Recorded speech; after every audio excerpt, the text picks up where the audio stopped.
Permettez-moi, avant de vous lire le texte liminaire, vous présenter à tous nos vœux les meilleurs pour cette année 2022.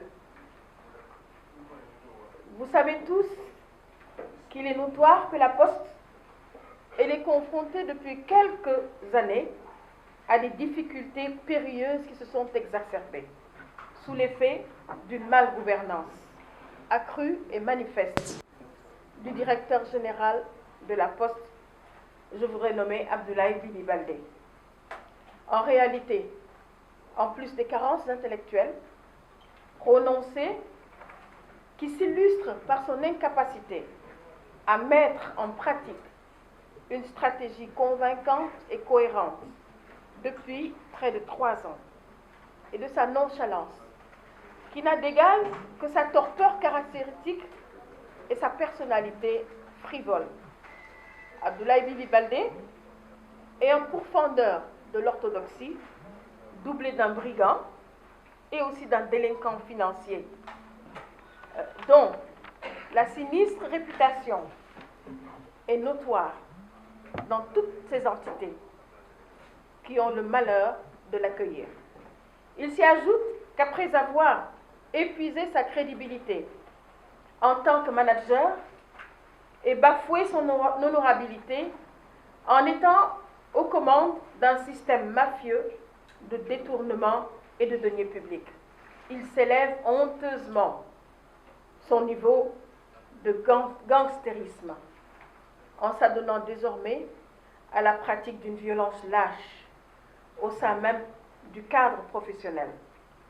Cette barbarie d'une triste époque montre, si besoin en est, sa personnalité hideuse.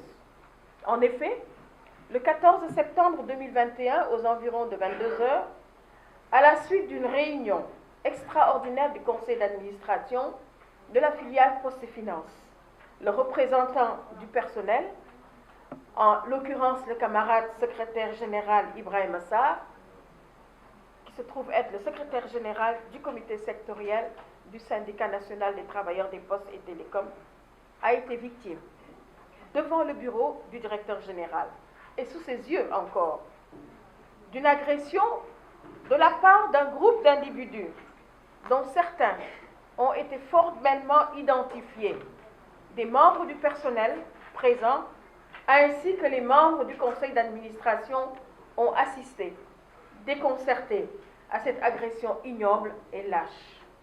Depuis cet acte d'une extrême gravité, violent, vil et sans précédent, aucune mesure disciplinaire n'a été entreprise contre les acteurs formellement identifiés.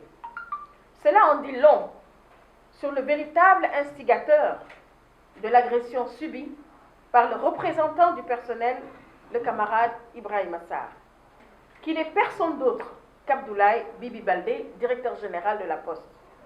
D'ailleurs, ce dernier ne s'en cache pas, parce qu'il fricote avec eux en les couvant et en faisant de la salle d'attente la direction générale de la Poste le repère de nervis. Le SNTPT précise avoir initié une procédure judiciaire et rappelle que cette agression d'une violence inouïe et sans précédent ne peut être tolérée dans l'espèce du travail. Il est inadmissible que des mesures inappropriées ne soient prises contre les auteurs, afin que ces actes gravissimes ne puissent plus se répéter et que la violence et l'impunité ne puissent jamais être érigées en norme au sein de la Poste. Il faut souligner aussi que l'agression du secrétaire général Ibrahima Sarr intervient au moment où des faits de détournement public à la Poste portant à plus d'1,5 milliard de francs CFA font l'objet d'une enquête et de poursuites judiciaires contre les présumés responsables. À ce titre, il convient surtout de noter qu'Abdoulaye Bibi Baldé a tenté par tous les moyens et depuis plusieurs mois d'étouffer l'affaire en vain. Il a hâtivement et, comme à son habitude, sottement limogé le directeur général de Poste et Finances, M. Salif Fayor, qui a porté plainte pour faire la lumière sur cette affaire, dans l'intérêt exclusif de la Poste. Il a par la suite initié une communication moins hasardeuse en tentant grossièrement de nier qu'il s'agit de détournement. Tour à tour, il a étalé ses carences et son inconscience en évoquant les problèmes de recouvrement des avances autorisées et même des prêts au personnel. Quel mépris pour les travailleurs. Acculé, il a fini d'admettre lors d'une ennuyeuse conférence de presse d'ailleurs qu'il s'agit bel et bien d'un détournement, en mettant en cause la responsabilité exclusive des personnes en détention préventive. Tellement malhonnête si l'on sait que ces personnes ne sont que des victimes de pratiques malfreuses d'Abdoulaye Bibi Baldé, directeur général de la Poste, de son entourage et de ses fournisseurs qui sont à sa disposition. Son attitude trahit de toute évidence sa complicité, voire sa responsabilité. D'ailleurs, les bénéficiaires des fonds détournés, pour la plupart, ne sont que ses proches parents. Je voudrais citer Mohamed Baldé, qui est un de ses frères et qui pratiquement a disparu de la station de la Poste, et des amis, ainsi que des fournisseurs, pour ne citer que MKA Al-Amin, multiservices, qui lui versent des commissions pour des marchés inimaginables et superflus. Le SNTPT s'est déjà constitué partie civile, afin que toute la lumière soit faite, et Abdoulaye Baldé de répondre de ses actes mafieux et délictuels. Aujourd'hui, que la gouvernance calamiteuse du directeur général, la Poste peine à honorer ses engagements contractuels. Maintenant que les salaires de plus de 4 500 employés ne se paient plus avec la régularité d'avant, à présent que l'angoisse a fini de gagner les travailleurs et leurs familles. Le SNTPT appelle une fois encore le président de la République à se saisir de la question de la Poste. Il est impérieux que le patrimoine national d'utilité publique soit débarrassé de la tumeur cancéreuse Abdoulaye Bibi Baldé.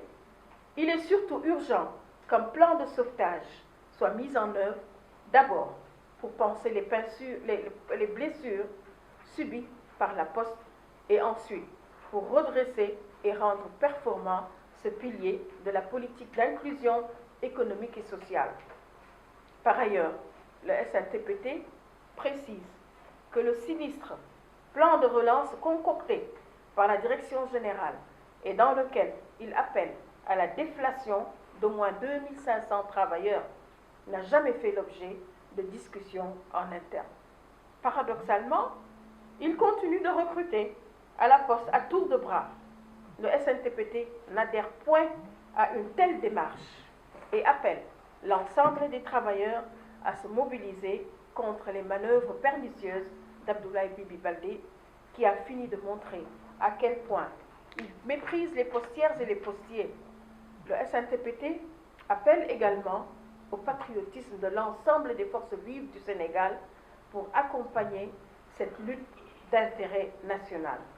Les menaces et la violence employées par Abdoulaye Bibi Baldé pour camoufler ses limites n'entameront jamais la vaillance des travailleurs de la Poste, déterminés à se battre pour rebâtir leur entreprise. Le SNTPT ne cédera aucune once de son engagement dans la lutte pour la préservation de la Poste et de l'emploi des travailleurs et travailleuses. La lutte se poursuit. Dakar, le 6 janvier 2022. Vive la Poste, vive la SNTPT.